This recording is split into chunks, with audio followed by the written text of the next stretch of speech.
الذين ينفقون في السراء والضراء والكاظمين الغيظ والعافين عن الناس والله يحب المحسنين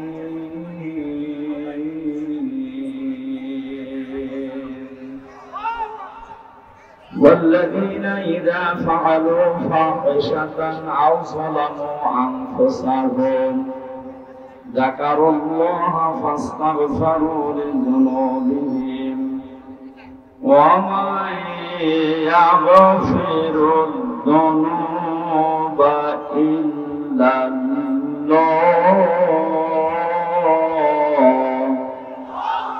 ولم يصروا على ما فعلوا وهم يعلمون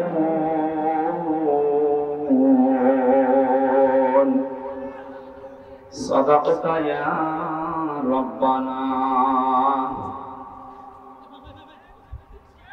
عن معاذ بن جبل رضي الله تعالى عنه قال قال النبي صلى الله عليه وسلم خذوا العطاء ما دام عطاء فإذا صار رشوة في الدين ولستم بتاركيه يمنعكم الفقر والحاجة ألا إن روح الإسلام دائرة تدور مع الكتاب حيث دار ألا إن الكتاب والسلطان لا يفترقان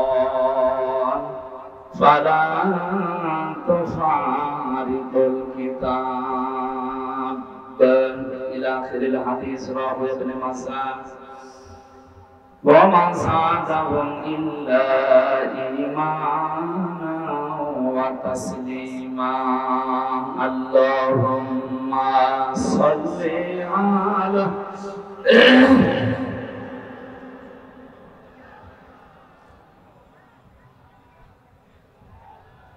وعلى آل سيدنا مولانا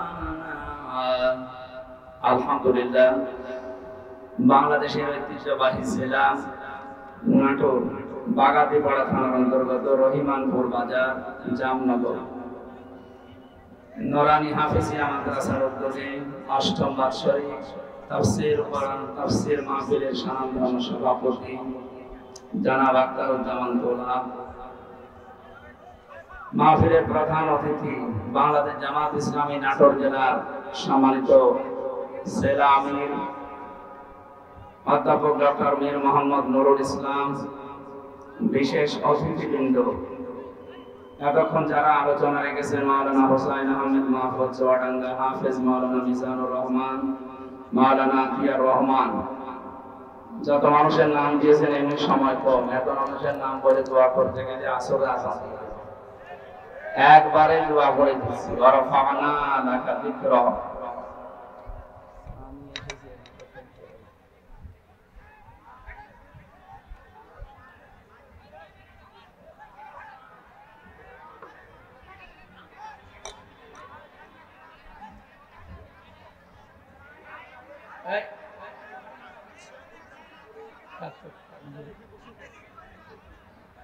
যেখানে আসো যাবেন ঠিক আছে।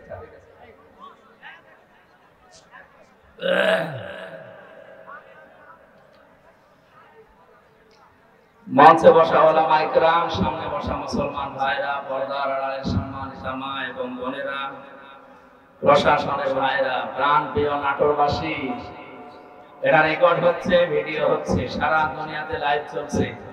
তামাম পৃথিবীর কাফের, মুশরিক এবং বাংলাদেশের নাস্তিক, মুরতাদার, মুনাফিকদেরকে আমি এই দৃশ্য দেখার জন্য আহ্বান জানাচ্ছি। প্রচন্ড রোদের ভেতরে কোরআনের জন্য মানুষ খেয়ে না খেয়ে যারা বসে আছে, এই দেশে কোরআনের বিকল্প কিচ্ছু এই জনগণ চলতে দেবে না ইনশাআল্লাহ। যে আল্লাহ আমাদেরকে কষ্ট স্বীকার করার তৌফিক দিচ্ছে, দ্বীনের জন্য যারা কষ্ট স্বীকার করে, বিশেষ করে কোরআনে কারীমের জন্য, আহলুল কোরআনি হুম আহলুল্লাহি ওয়া খাসাতুহু ইলা আখিরিল হাদিস। ইবনে মাজাহ শরীফের হাদিসে নবীজি বলেন, যারা কোরআনওয়ালা এই মানুষগুলোই আল্লাহওয়ালা। এরা আল্লাহর আহাল এবং পরিবারভুক্ত লোক। আর খাস প্রধানমন্ত্রী যিনি ছিলেন পালিয়ে গেছে, ওনারে প্রধানমন্ত্রী বলা আমার মনে হয় ঠিক হয় না। উনি তো আর জনগণের ভোটে প্রধানমন্ত্রী না। এই শব্দটাকে আজ বহির্বিশ্বে ওনারা উল্টাপাল্টা করে মানুষকে শোনাতে চাচ্ছে যে আমরা প্রত্যক্ষ ভোটে নির্বাচিত ছিলাম। কিসের নির্বাচিত ছিলেন? আল্লাহ বলেন হুয়া জিতাবাকুম ওয়া মা জাআলা আলাইকুম ফিদ-দীন মিন হারাজ। তিনি সে আল্লাহ যিনি তোমাদেরকে নির্বাচিত করে। নাটোরবাসী জবান খুলে বলবেন তো, মানুষ যে নির্বাচিত হয় কিসের মাধ্যমে? নির্বাচনে। কিসে? নির্বাচন না হলে নির্বাচিত হওয়া যায়? তাম দুনিয়া এখন জানে যে 15.5 বছরে কোনো নির্বাচন হয়নি। ভোটের আগে 154 জন হয়ে যায়। 300-র ভেতরে 151 জন পেলে সরকার গঠন করা যায়, সেখানে 154 জন এমপি হয়ে গেছে। এটা তাম দুনিয়া দেখেনি। এরপরে ভোট দেখলাম কি দিনে হবে না, ও রাতেই করে ফেলেছে। তার মানে যারা 154 জন এমনিতে ডিক্লেয়ার দেয়, যারা দিনের ভোট রাতে করে ফেলে, তাম দুনিয়ার মানুষ শুনে এগুলো জনগণের প্রত্যক্ষ ভোটে না, চুরির মাধ্যমে। আল্লাহ বলছেন আমি নির্বাচিত করি, আর নির্বাচিত করার পদ্ধতি নির্বাচন। সেই সিস্টেমই যখন আপনারা পাল্টিয়ে ফেলেছেন, আপনারা নির্বাচন চাননি, এই জন্য 15.5 বছর দেন। আমিরে জামাত ডক্টর শফিকুর রহমান হাফিজাহুল্লাহ, ওনাকে সাংবাদিক জিজ্ঞাসা করছে আওয়ামী লীগ নির্বাচনে আসবে কিনা। উনি জবাব দিয়েছেন ওনারা আসবে কি করে, কারণ ওনারা তো নির্বাচন চায় না। যে সেইটা চায় না তার উপর এটা চাপিয়ে দিলে জুলুম হয়। এবার আপনি ঠেলা টের পান, নিজের ফাঁদে আপনি নিজে মরবেন। কথা বলে না কেন? যেহেতু সিস্টেমটা আল্লাহ রাব্বুল আলামিন কোরআনে কারীমের সূরা হজের 78 নম্বর আয়াতের মাঝে এটা আছে, হুয়া জিতাবাকুম, তিনি তোমাদের নির্বাচিত করেন। এই জন্য যারা এখন দায়িত্বে আছেন অন্তর্বর্তীকালীন সরকারের আমরা আহ্বান জানাবো, দেশ এবং বিদেশি যে চক্রান্তগুলো চলছে এটা থেকে মুক্ত হওয়ার জন্য এটা সম্মানজনক সময় নিয়ে খুব তাড়াতাড়ি নির্বাচনের মাধ্যমে একটা নির্বাচিত সরকারের হাতে দেশটা তুলে দিতে, তাহলে এই ষড়যন্ত্রগুলো বন্ধ হয়ে যাবে ইনশাআল্লাহ। আপনারা বাস্তবতা এবং আন্তর্জাতিক বিষয় বোঝেন না, এখানে অনেক নিগূঢ় বিষয় লুকিয়ে আছে। যারা গবেষক, যারা চিন্তা ভাবনা করেন বিশ্ব নিয়ে, তারা টের পাচ্ছে। আমরা আবার আহ্বান জানাচ্ছি, এটা শুধু কোরআনের অনুষ্ঠান না, এখান থেকে আমরা সংশোধন হয়ে এবং সংসদের বিষয়গুলো যেটা আছে সংস্কারের, এটা এখান থেকে আমরা জানাবো। কারণ এই পরিবেশ তৈরি করে দিয়েছে যারা সংস্কার করার জন্য। বৈষম্য বিরোধী ছাত্র আন্দোলনে যারা জীবন দিয়েছে, ওনাদের 9 দফার ভেতরে এটা আছে, আমরা সংস্কার চাই। কথা বলেন না কেন? বৈষম্যের শিকার হয়েছিলেন আপনাদের নাটোরের এসপি মারুফ হাসান হাফিজাহুল্লাহ। আল্লাহর এই বান্দাকে 15 বছর বৈষম্যের শিকার বানিয়ে দূরে রাখা হয়েছিল।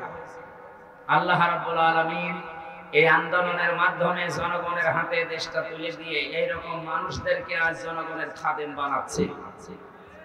আমরা চাই সারা বাংলাদেশে যারা বৈষম্যের শিকার ছিলেন তাদেরকে সামনে নিয়ে আসা হোক।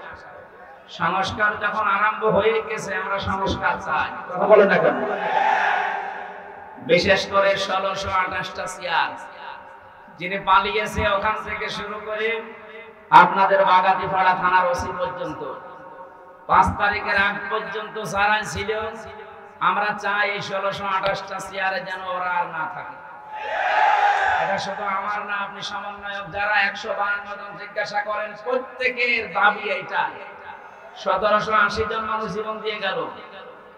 1780 জন মারা যাওয়ার পরেও যদি গণহত্যা না হয়, আমরা কি সবাই মরে গেলে গণহত্যা হতো? অনেকে বলছে না এরা এখনো শহীদ হয়নি, এরা এমনি এমনি ইয়ারকি মেরে জীবন দিয়েছে। আপনি দেন তো দেখি, আপনি যান, এই যে পুলিশ বসে আছে যারা গুলি চালাতো, এরা না, আপনি যান ওনাদের পুলিশের সামনে একটু মুখটা পেতে দেন তো, কত বড় ঈমান আপনার দেখছি। যান, শহীদ আবু সাঈদের জীবনের মায়া ছিল না? কথা বলে না কেন?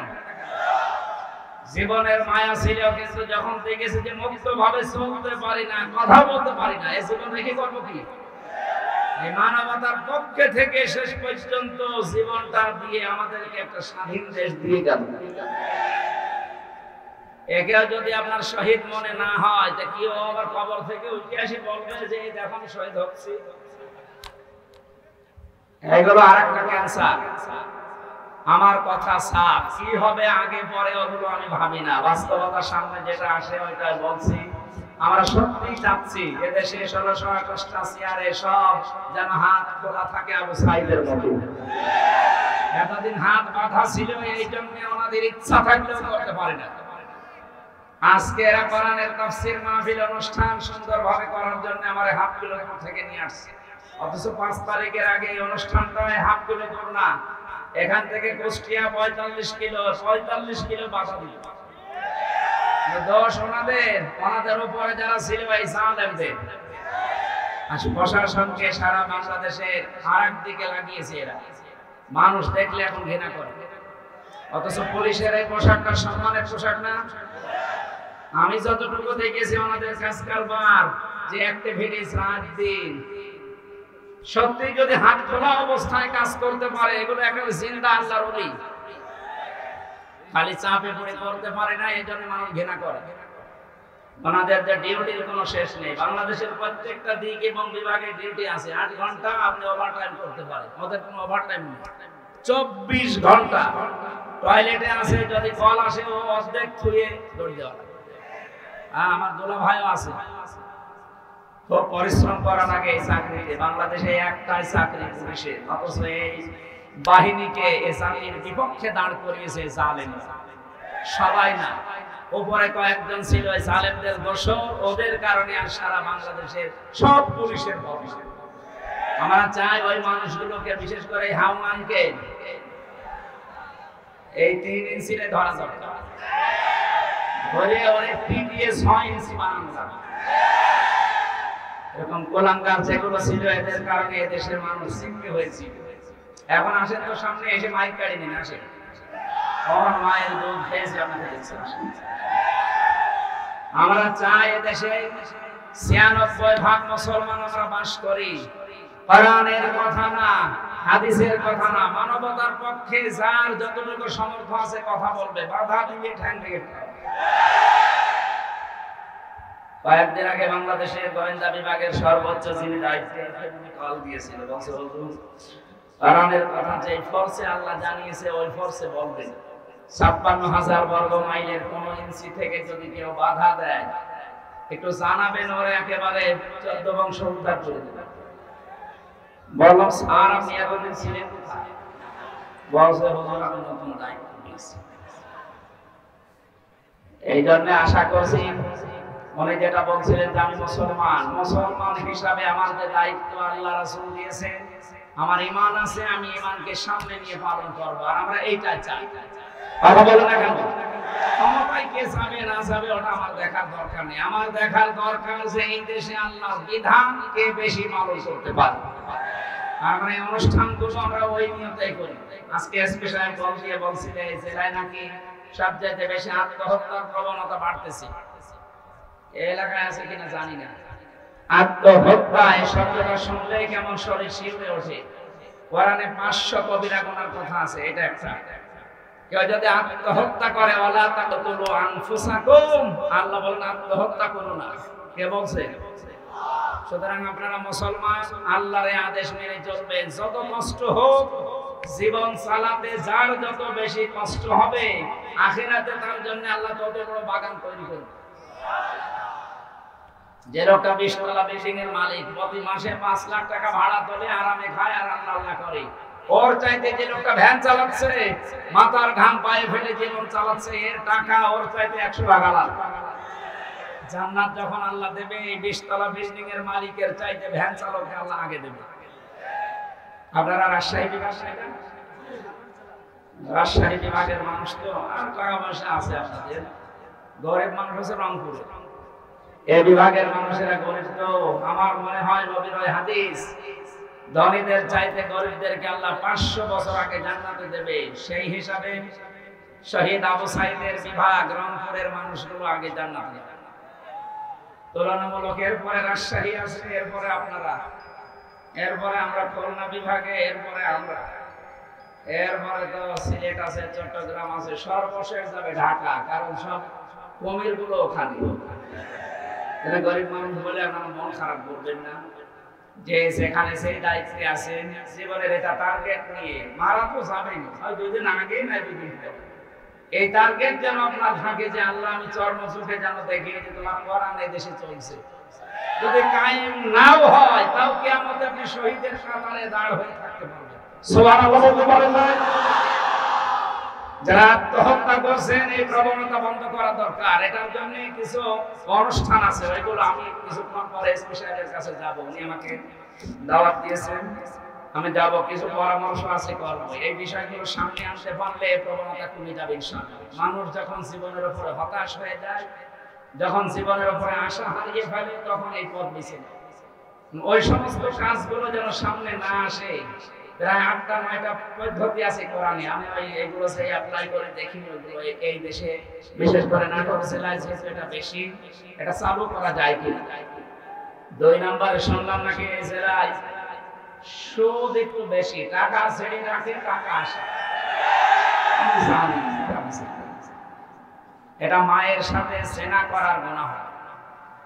যারা 1000 টাকা ছেড়ে রাখে, 1000 টাকায় 1100 টাকা দেয়, এরকম মানুষ দেশে নেই?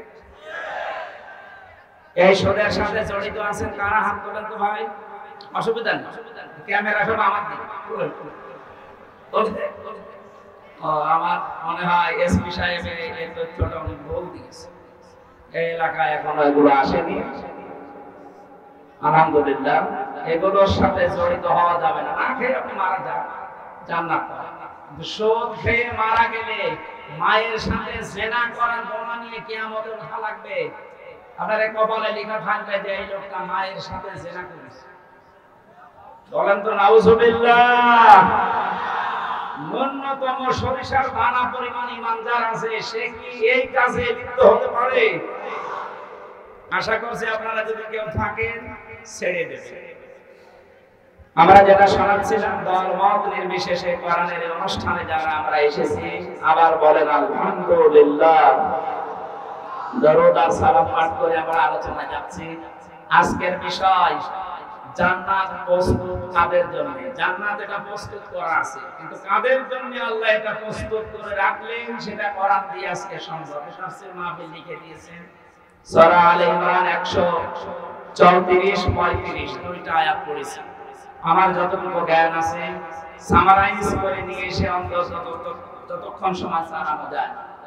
এই কিছু লাগে জান কেউ নড়াচড়া করে। আল্লাহ পাক বলেন উইদ্দাত লিল মুত্তাকিন, আমি জান্নাত প্রস্তুত করে রেখেছি, বানিয়ে রেখেছি, তৈরি করে রেখেছি মুত্তাকিদের জন্য। এখন মুত্তাকি কারা? আমাদের দেশে আমরা মনে হয় মুত্তাকি তাদের মনে করি যাদের এত বড় জুব্বা আছে, পাগড়ি মাথায় আছে, হাতে তাসবিহ আছে, শুধু ঘন ঘন পান খায়। কথা বলে না কেন? না, মুত্তাকি হচ্ছে ওই লোকটা যে লোকটা আল্লাহর নিষিদ্ধ কাজ জানে যে এটা নিষিদ্ধ, শুধু ছেড়ে দিয়েছে, এর নাম মুত্তাকি না। কেউ যদি ঘৃণা করে ছেড়ে দেয় সে মুত্তাকি। আল্লাহর নিষিদ্ধ কাজ ওই দুইটা, আত্মহত্যা করা আর সুদ খাওয়া। এক কথা বলে না কেন? এই দুইটা কাজ শুধু ছেড়ে দেবে না, আজকে থেকে পায়খানার মতো ঘৃণা করে ছেড়ে দেবে, এ মাহফিল তাহলে সাকসেস হবে। আর এই জন্য এলাকার মানুষের এত টাকা পয়সা খরচ করে আপনাদের ডাক দিয়েছে, নাকি লোক দেখানোর জন্য। সুতরাং আশা করছি এই দুইটা গোনা এলাকায় যেহেতু বেশি, আপনারা একটু মুক্ত হওয়ার চেষ্টা করেন। আল্লাহ রাব্বুল আলামিন বলেন আল্লাযীনা ইউনফিকুনা ফিস সাররাই ওয়াদ দাররাই ওয়াল কাযিমিনাল গায়যা ওয়াল আফিনা আনিন নাস। এই পৃথিবীতে যে মানুষগুলো সুখে হোক দুঃখে হোক, সচ্ছল অসচ্ছল অবস্থায় যে অবস্থায় থাকুক না কেন, এরা খরচ করতে থাকে। অনেক মানুষ মনে করে টাকা পয়সার মালিক আগে হয়ে নি, তখন আমি দান সাদকা করব। আপনি যদি সালমান এফ রহমান, যেটা বাংলাদেশের ভেতরে সব চাইতে বড় চোরের তালিকায়, তার নাম 2 নম্বরে আছে। 1 নম্বরে ইসলামী ব্যাংকের সাথে জড়িত ছিল এস আলম, এইটা ও ৭৫,০০০ কোটি টাকা মেরে দিয়েছে। আর এমএলএ ৩৬,০০০ কোটি। এ দেশ চালাতে যা লাগে 3 ভাগের 2 ভাগই এরা বুঝে নিয়েছে। আর আমরা সব এই দেশে ভাড়াটিয়া। কোরআনে কারিমের নির্দেশ যদি আমার মনে হয় দেশে চালু থাকতো, এই 2 জনের হাত থাকার কথা না। গতকালকে 300 এমপি এবং 14 জন নির্বাচন কমিশনার যারা এখনো বেঁচে আছে, এই 3 ট্রাম্পের, এদের সম্পদের হিসাব চাওয়া হচ্ছে। আমার মনে হয় প্রত্যেকেই ধরা খাবে। এক কথা বলে না কেন? আমি যা দেখেছি প্রত্যেকে ধরা খাবে। সেদিন গিয়েছিলাম এই যে বড়গোনা, পটুয়াখালী, ওখানকার একজন মারা গেছে এমপি। ওর কত বিঘা জমি ছিল? 5.5 বিঘা না কত? 3 বছর 15 বছর আগে। এই 15 বছরের ভেতরে 800 কত বিঘা জমির মালিক সব আল্লাহ জিবরাইলের মাধ্যমে রাতের বেলা দিয়ে গেছে। একটা মানুষ যদি সারা জীবন টাকা উপায় করতেই থাকে, 850-60 বিঘা জমি কেনা সম্ভব? কি এমন কি আলাউদ্দিনের চেরাগ বেড়ে 15 বছরে 5 বিঘা থেকে এত বেড়ে গেল? মানে এই সিস্টেমটা ঠিক নেই, এই জন্যই তো এই দেশটা উপরে ওঠে না। আমরা ইনসাফ এবং ন্যায় সত্য এটা যদি কায়েম করে দিতে পারি, সম্পদ যা আছে, মানুষ যা আছে, এইগুলোই সম্পদে পরিণত হয়ে যাবে। খালি শ্রেষ্ঠ বর্তনের দরকার। আর এটার জন্য এই যে আল্লাহর আইন চাই, সব লোকের শাসন চাই যারা বলে না, শব্দটা ঠিক হয়। আল্লাহর আইন চাই, সব লোকের শাসন হলে হবে না, সৎ এবং যোগ্য হওয়া লাগবে। এদেশে মহম্মদ সৎ ছিল, আমরা দেখেছি। এই দরবেশের মতো মানুষ আমরা মনে করতাম যে আজরাইল জিবরাইল মনে হয় জান্নাত থেকে নেমে এসেছে, অথচ লোকটা যোগ্য ছিল না। সব তো মনে করতাম উপরে উপরে, এত যোগ্য ছিল না। যোগ্যতা অর্জন করা লাগবে সতের পাশাপাশি। যেন আল্লাহর আইন চাই, সৎ এবং যোগ্য লোকের শাসন চাই, তাহলে দেশটা আবার দাঁড়িয়ে যাবে ইনশাআল্লাহ। আমরা যারা মনে করছি টাকা পয়সা কামাই করে নিয়ে, তারপরে না, আপনি ওই পর্যন্ত যে কামাই করে টাকা পয়সা দিলে যা হতো, এই অসচ্ছল অবস্থায় যদি 5 টাকা দেন, ওই সময় 5 কোটি টাকা দেওয়ার সমান হবে। এখানে যে অবস্থায় থাকি, জান্নাত আমাদের জন্য প্রস্তুত করবেন।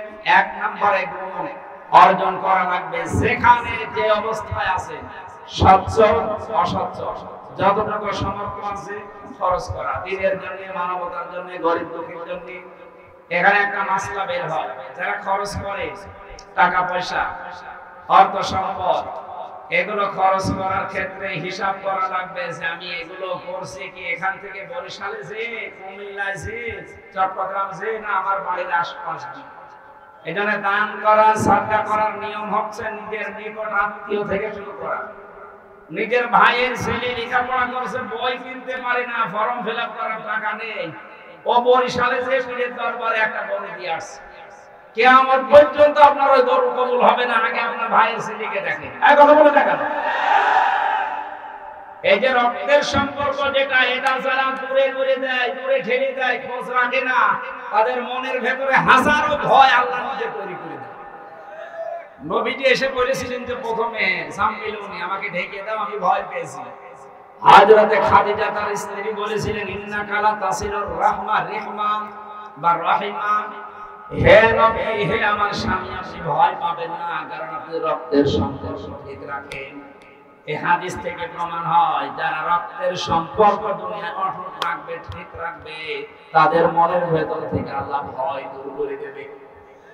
অথচ সেখানে বহু আল্লাহওয়ালা মানুষ বসে আছে, আমরা নামাজ পড়ি, রোজা রাখি, হজ করে এসেছি, নিজের নিকট আত্মীয় স্বজনের সাথে সম্পর্ক ভালো না। কথা বলে ঠিক কিনা? নিজের আপন ভাই, আপন বোন, নিজের চাচা, চাচি, ফুফু, মা বাবা, এর চাইতে আপন আর আপনার কাছে কেউ আছে? এই আপন জনগুলোর সাথে সম্পর্ক অধিকাংশ পরিবারে খারাপ।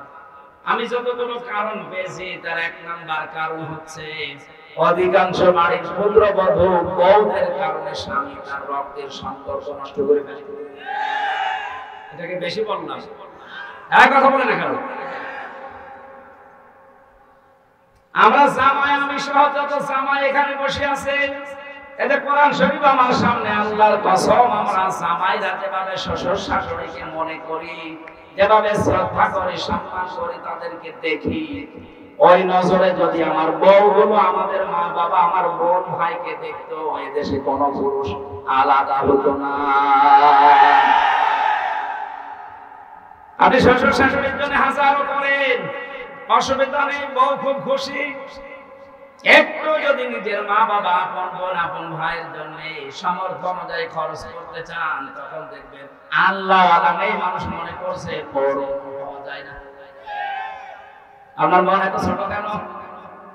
আপনি তো আরো স্বামীকে অভয় দেবেন, বারবার স্বামীকে বলবেন স্বামী যা করো করো, দুনিয়া আখিরাত যা হয়ে যাক, সম্পর্কগুলো একটু ঠিক রাখার চেষ্টা করো। কারণ নবীজি জানিয়েছেন, কোন স্ত্রী যদি চায় আমার স্বামী আরো বেশি দিন বেঁচে থাক, আমার স্বামীর সম্পদ সম্মান আরো বেড়ে যাক, সে যেন বারবার তার স্বামীকে তাকিদ দেয়, স্বামী যা করবা করবা, কিন্তু সম্পর্ক ঠিক রাখবে। রক্তের কিসের? এটা আরো নষ্ট করে এরা। সম্পর্ক ঠিক রাখা দূরের কথা, কি করে নষ্ট করা যায় সেই ধান্দায় আছে। এরকম ছোট মনের বউ আছে কার ঘরে? একজন মুরব্বী মানুষ, আপনার বাবা কি করে? না না না, আমি হাসির পর এটা মুরব্বী মানুষ, আমার দাদার বয়সী, ওর বয়স এই করে। এখানে যুবক মানুষের বউকে আল্লাহ রোজা দেখি। সম্মানিত মা বোনেরা, কোন স্বামী হাত তোলেনি, কয়েকটা কারণ আছে। আমার মনে হয় এই এলাকার মহিলা খুব ডেঞ্জার, বাড়ি গেলে ভাত বন্ধ করে দিতে পারে, এই ভয়ে হাত তুলছে। আরে মুরব্বীর বউ আছে কি নিয়ে হাত তুলে বসে আছে। স্ত্রী হিসাবে স্বামীকে বলছে আপনি ভয় পাবেন না, কোন জিন ভূত পরী আপনাকে ভয় দেখাতে পারে না, কারণ আপনি রক্তের সম্পর্ক ঠিক রাখেন। আপনি ভয় পাবেন কেন? এই হাদিস থেকে প্রমাণ হয় যারা রক্তের সম্পর্কগুলো অটুট রাখে, ঠিক রাখে, তাদের মনের ভয় আল্লাহ দূর করে দেয়। সুবহানাল্লাহ বলতে পারেন না? আমরা আজকে থেকে আমি সহ যারা এখানে এসেছি শুনছি, এটা মেনে চলার তৌফিক কামনা করছি, আল্লাহ দান করেন। সুতরাং যে অবস্থায় থাকে খরচের এই হাত বাড়ান, যত খরচ করবেন তত আল্লাহ বাড়িয়ে দেবে, কারণ সম্পদ বাড়ানোর মালিককে। আপনার কোনোদিন ধারণাও নেই যে এই জায়গা থেকে টাকা আসতে পারে, যেহেতু সম্পদের মালিক আসলে আল্লাহ, উনি বলছে খরচ করো, আমি বাড়িয়ে দেব। এই যে নদীর পানি, আপনি দেখেন কোন জিনিস এক জায়গায় রাখবেন তো নষ্ট হয়ে যাবে, এক জায়গায় পানি যদি কেউ জমাট বেঁধে রাখে, পচন ধরে, পোকামাকড় তৈরি হয়, দুর্গন্ধ হয়। কথা বলে না কেন? লোহা লক্ষ্য এক জায়গায় রাখেন, জং ধরে মরিচা পড়ে নষ্ট হয়ে যাবে। টাকা পয়সা এক জায়গায় রাখলে নষ্ট হয়, তার মানে মানুষের শত্রু তৈরি হয়। কিন্তু এর হক যদি কেউ আদায় করে, দানের মাধ্যমে, সাদকার মাধ্যমে, যাকাতের মাধ্যমে, যাদেরকে দেবেন ওইটার মাধ্যমে, তারা আপনার সম্পদের, আপনার জীবনের পাহারাদার হয়ে যাবে। তোরে বলেন সুবহানাল্লাহ। আমরা যদি চাই আমাদের করে রাখো, যে অবস্থায় আছে, ধনী আছে, গরিব আছে, সচ্ছল অসচ্ছল, যতটুকু বলেন 2 টাকা দেন, তাও ভালো। খরচ করার হাত তৈরি করেন। হযরত বেলালকে একবার জিজ্ঞাসা করেছিলেন নবীজি, আনফিক ইয়া বেলাল, খরচ করো। হযরত বেলাল বলেছেন, হে রাসূল, খরচ করব। আমি কি খরচ করব? আমার কিছু নেই। বিশ্বনবী বললেন, একটা কাজ করো, আযান দাও। এই যে আযান দিয়ে মানুষকে আল্লাহর দিকে ডাকো, এইটা খরচ। যদি আপনার কিছুই না থাকে দেওয়ার জন্য, 2টা ভালো কথা মানুষকে শিক্ষা দেন, বলেন, এইটাও খরচ। বলেন সুবহানাল্লাহ। 2 নম্বরে আল্লাহ পাক বলেন, আল কাযিমিন আল গায়জ, তোমরা রাগকে কন্ট্রোল করো। এই দেশে 15.5 বছর এটা আমরা দেখতে পাইনি, যেহেতু এখন সময় সুযোগ এসেছে, রাগকে কন্ট্রোল করা লাগবে। জিহাদের ময়দানে যে লোকটা বীর দর্পে যুদ্ধ করছে, কুস্তিগিরকে আল্লাহর নবী বীর বলেন নাই, নবীজি বলেন বীর হচ্ছে ওই লোকটা যে লোকটা রাগ হলে নিজেকে কন্ট্রোল করতে পারে। এসপি সাহেবের যে ঘোষণা যে আত্মহত্যা বেড়ে গেছে অন্যতম কারণে রাগ কন্ট্রোল করতে না পারা। রাগ কন্ট্রোল করার কয়েকটা পদ্ধতি আছে। রাগ মানুষের আসবেই, হবে, এটাই স্বাভাবিক। মানুষকে আল্লাহ যে 8টা জিনিস দিয়ে বানিয়েছেন তার ভেতরে এইটা একটা। রাগ হবে আপনার, কিন্তু এটাকে দমন করার, কন্ট্রোল করার পদ্ধতি আল্লাহ নিজে দিয়েছেন নবীর মাধ্যমে। রাগ হলে অনেকে তালাক দিয়ে দেয় স্ত্রীকে। 3 বার না 10, 15 বার, 100 বার তালাক দিয়ে বলে 14 বছরে দিয়ে দিলাম। তালাক দেওয়ার একটা সুন্নাত পদ্ধতি আছে। 3 মাসে 3 হায়েজে 3 বার তালাক দিলে ওটা তালাক হয়। ইমাম আবু হানিফা রাহমাতুল্লাহ আলাইহির মত অনুযায়ী অন্যান্য যে মাযহাব আমরা অনেকে মেনে চলি, অন্য মাযহাবের নিয়ম অনুযায়ী যদি 1 মাসের ভেতরে 100টা কেউ তালাক দেয়, 1 তালাক হবে। তার মানে আপনার স্ত্রী মাসের ভেতরে হয়তো 5 দিন 10 দিন বাদ দিয়ে 20 দিন পবিত্র থাকে, পরিষ্কার পরিচ্ছন্ন থাকে, বাকি অসুস্থ থাকে 5 দিন 3 দিন 10 দিন। এই 10 দিন বাদ দিয়ে যদি 20 দিন তারে পবিত্র পান, তালাক দিতে চাইলে কয়েকটা পদ্ধতি পার করা লাগে, 5টা। বিভিন্ন শ্রেণীর মানুষ আছে, এই জন্য মাসলাটা বলছি।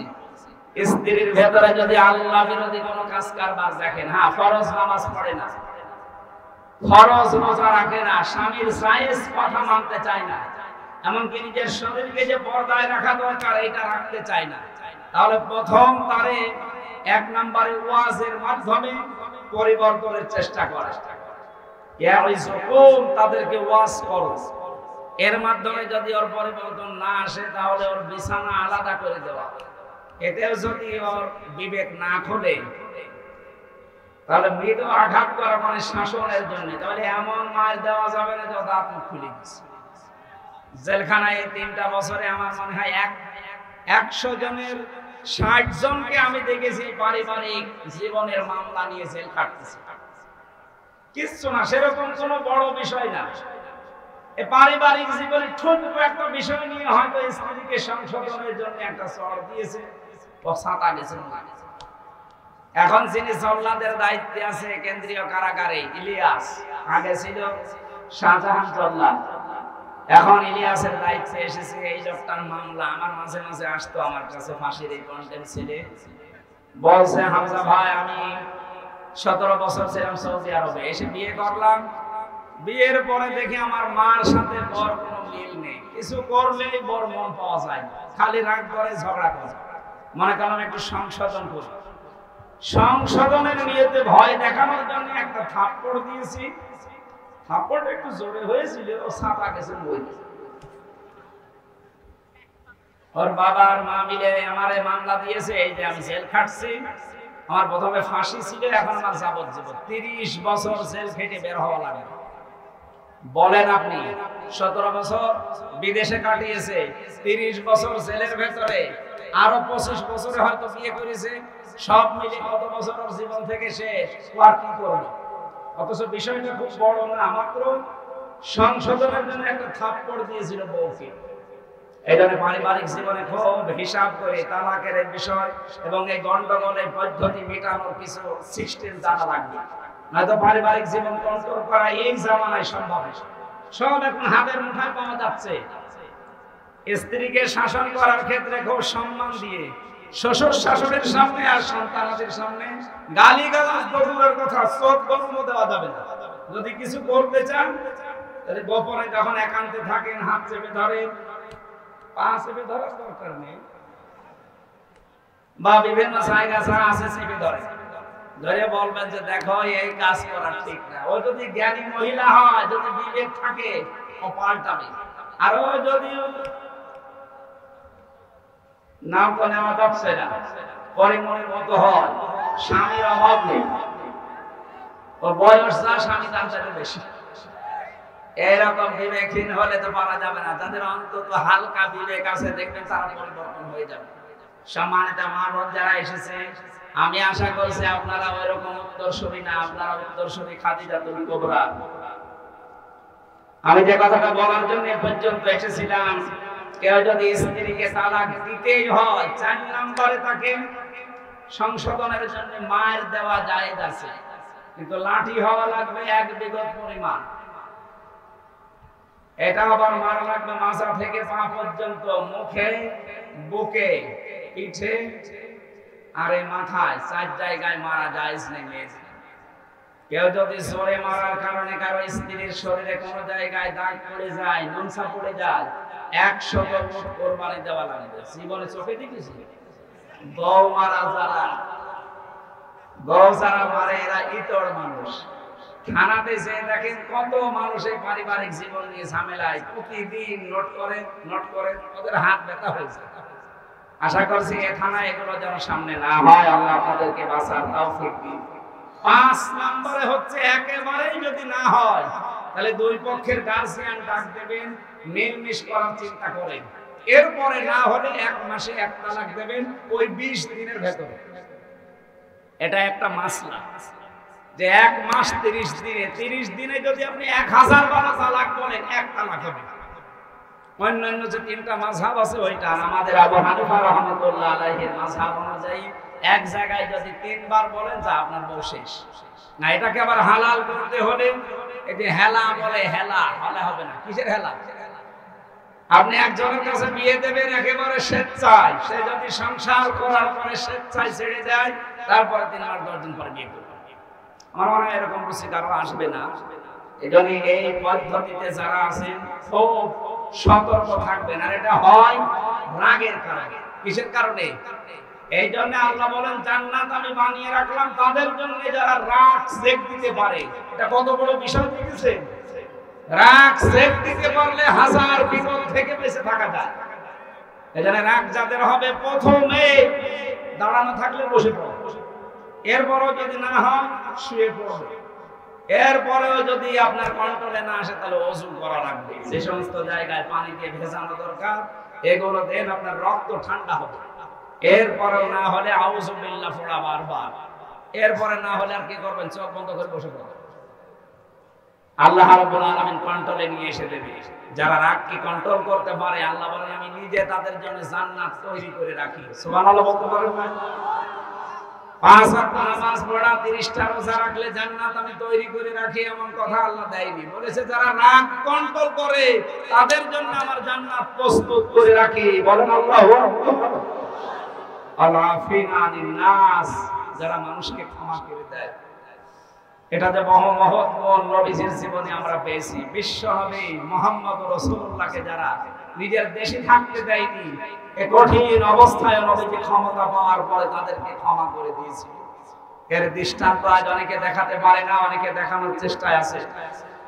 সম্মানিত ভাইরা, আমার মনে হয় আসরের নামাজ এখন 15 মিনিট বেশি হয়ে গেছে। নামাজটা এখানেই পড়ে নেবেন। আমরা তো মুসাফির যোহর আসর একসাথে পড়েছি, আপনারা নামাজ এখানে পড়বেন। আর আগামীতে মাহফিল কোনো কন্ট্রোল করে নেব, রাতের বেলা শুরু, দিনের বেলা মাহফিল আর করা যাবে না। যারা এসেছিলেন ধন্যবাদ জানিয়ে আমি ক্ষমা চেয়ে নিয়ে শেষ করে দিচ্ছি। আমি বাড়িতে একটু বিপদে ছিলাম, এখানে আসতে দেরি হয়ে গেছে। আসসালামু আলাইকুম ওয়া রাহমাতুল্লাহ। আল্লাহুম্মা আমিন। লা ইলাহা ইল্লা আনতা সুবহানাকা ইন্নী কুনতু মিনাজ জালিমিন। ও আল্লাহ, কোরআনের জন্য যারা এত কষ্ট স্বীকার করেছে এদেরকে কোরআনের ইজ্জতে মাফ করে দাও। সওয়াব করে তুমি বিশ্ব নবীর রওজায় পৌঁছিয়ে দাও। যত মানুষ দূর দূরান্ত থেকে এসেছে প্রতিটি মানুষের যাওয়া আসায় কদমে নেকি দিয়ে দাও। মা বোন যারা এসেছে এদেরকে তুমি আয়েশার মতো, ফাতেমার মতো বানিয়ে দাও। আমি সহ যারাই অসুস্থ আছি আমাদেরকে শেফায়ে কামিলা আজেলা নসিব করে দাও। প্রশাসনের যে ভাইরা আজকে দায়িত্বে এসেছে নিজেদের বাবা মা স্ত্রী পুত্র ছেড়ে দিয়ে দেশ এবং দেশের দায়িত্বে নিরাপত্তার জন্য যারা প্রাণ দিয়ে খাটতেছে, প্রশাসনের এই দায়িত্ব তুমি ইবাদত হিসাবে কবুল করে নাও। আল্লাহ তাদের মা বাবা স্ত্রী পুত্রকে তুমি সহি সালামতে রাখো, তাদের শরীরকে তুমি সুস্থ রাখো, ঈমান আর ইবাদত নিয়ে তাদের জীবন ভরে দাও। বারাকাল্লাহু লানা ওয়া লাকুম ফিল কোরআনিল আযীম। মরণ আসলে যেন পড়তে পারি লা ইলাহা ইল্লাল্লাহু মুহাম্মাদুর রাসূলুল্লাহ। ও আমার এই লিখিত মেয়েদের উপরে যে বইটা আছে এই যে গাড়িতে আছে, গাড়ি এই যে স্কুলের সামনে সাদা গাড়িতে আছে, এটা মেয়েদেরকে নিয়ে যেতে হবে, কাজে লাগবে, অনেক বিষয় দেওয়া আছে।